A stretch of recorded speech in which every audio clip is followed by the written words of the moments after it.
It's 100 years since the first volunteers signed up to serve in the brand new Red Army.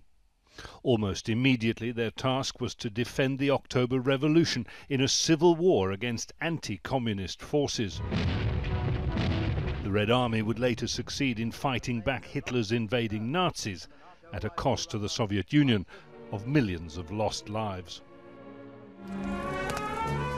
These days, the founding of the Red Army is marked more broadly as a tribute to all military veterans. In President Vladimir Putin's Russia, the achievements of the revolution are played down.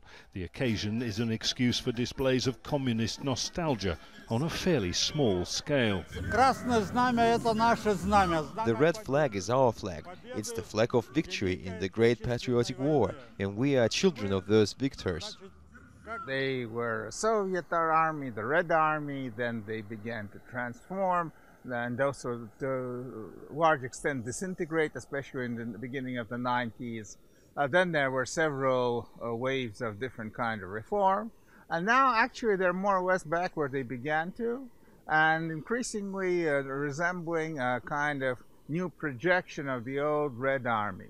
Which is understandable because right now the Russian army has more or less the same enemies as the Red Army did during the Cold War. The main enemy is the United States and its allies. We're in the Cold War #2. Russia's modern military has been rebuilt at vast expense, both to counter the expansion of Western alliances like NATO and the European Union, and also to advance Russia's own geopolitical ambitions. Since then, successful Chechen wars with Georgia, occupation of Crimea, now Syria. Right now, yes, all polls say that the Russian people believe their army is good, and many believe it's the best in the world. But some, with long memories, place less stock in military hardware alone. Our soldiers have always been stronger and had the best commanders. There are no Americans who can come here and threaten us.